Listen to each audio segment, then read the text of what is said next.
Hi, and welcome to another chapter in our discussion about happiness. I'm Dawn Spiegelberg, and I'm very happy that you're joining me today. Happiness abounds.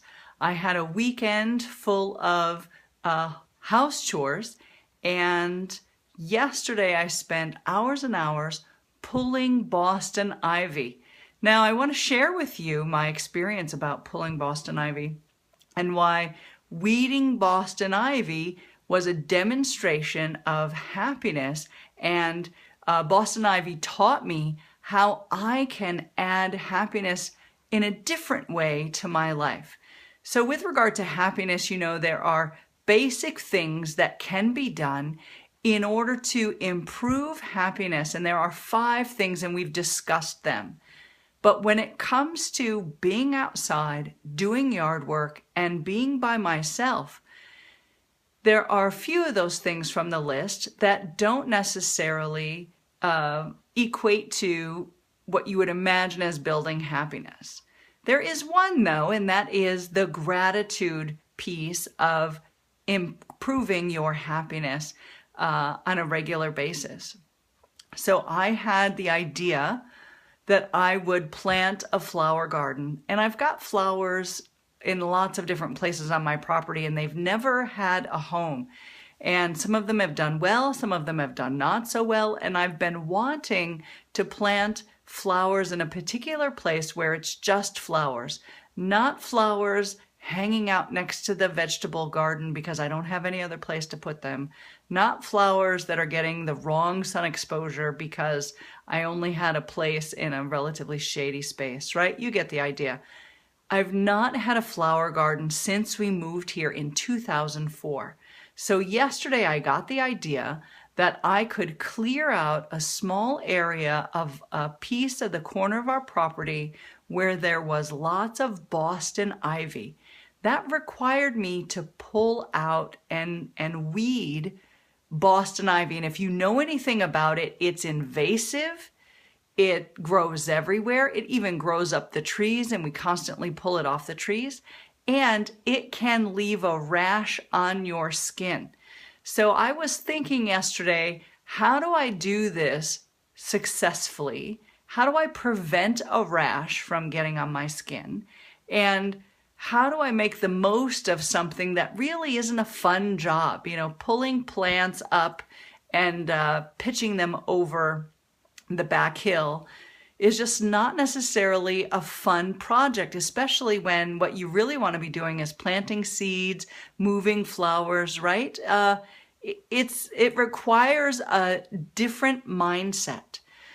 So yesterday, with my happiness tools in hand, as well as nippers and rakes and shovels, I decided to tackle a corner of our property with Boston ivy. And where do you start? Boston ivy weaves itself in and out and around of everything. And I decided that while doing this project, I would be grateful for the ivy and the way in which it grows. So it grows stems along, leaves along a very winding root system. And the root system has a stem that drops roots periodically along the stem. So the stem runs along the ground. It puts in roots constantly, like every several inches, 5 to 6 inches. And there are leaves growing off of this stem all over. So you can imagine if you pull on one part of it, you don't just pull the plant out and then go on to the next one. You have to pull out the part that's in your hand, which then releases the roots near you. And then you have to pull again because it's attached to a place a little further away from you. And then you have to pull again, right? So you're just constantly pulling, and it's the same stem. And because you're pulling and it's the same stem, the leaves begin scratching your skin, and that's how you can get the rash. So I decided in being grateful that I would joy in the fact that this stem was invasive. I would marvel at how amazing it was at reproducing itself and continuing to grow. Whether there was a lot of rain, whether there wasn't a lot of rain, no matter what plant was around, it just constantly grew. So with this idea that I would be grateful for the plant, I started pulling. I spent 4 hours pulling Boston ivy, and I learned so many things. And what I learned was Boston ivy is a great example of how we need to establish happiness in our lives. So I said, there is a stem that runs along the ground, and then every so often it puts down roots, which means every time you pull on a stem, you're pulling up different bunches of roots constantly along this entire stem. And by the time you pull out the entire plant, it could be 6, 8, 10, 12 feet long. So it feels hard at the beginning. It feels impossible to pull up when you first start. But if you stick with it and know that there is an end point, if you just keep pulling and pulling and pulling, then you pull the whole plant and you get to see where it's been growing. So I decided to keep pulling, and what I noticed was this is the way we need to practice happiness. We need to have happiness as a continuation of every moment in the day. So when you wake up, put down some roots of happiness and then continue your day as if it were a stem.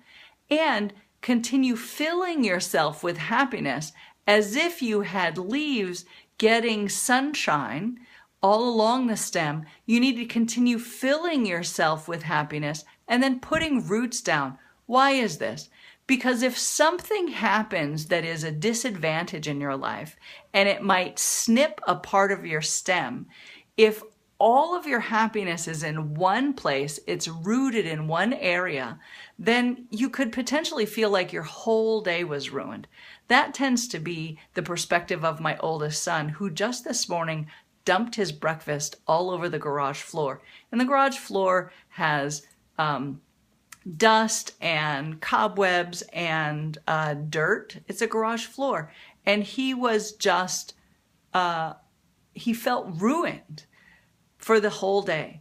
So don't let circumstances or situations ruin all of your happiness.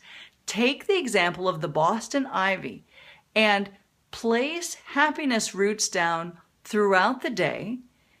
When you're experiencing lots of different situations, continue to fill yourself with happiness as if the sun were shining on you. And the sun doesn't stop shining, by the way, which means you can continually fill yourself with happiness, because happiness doesn't stop flowing in your life.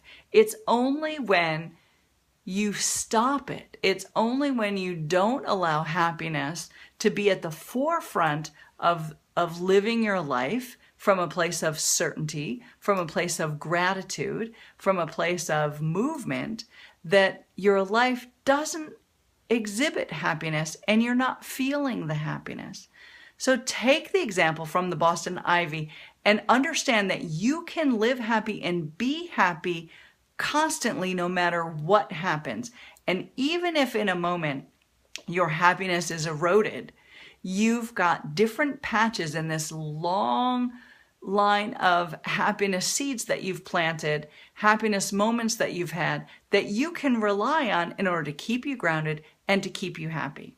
So thanks so much for joining me. Until next time, think head wise, feel heart wise, and move body wise, and share with me if you'd like some of the things you're experiencing with happiness in your life, because I'd love to hear from you.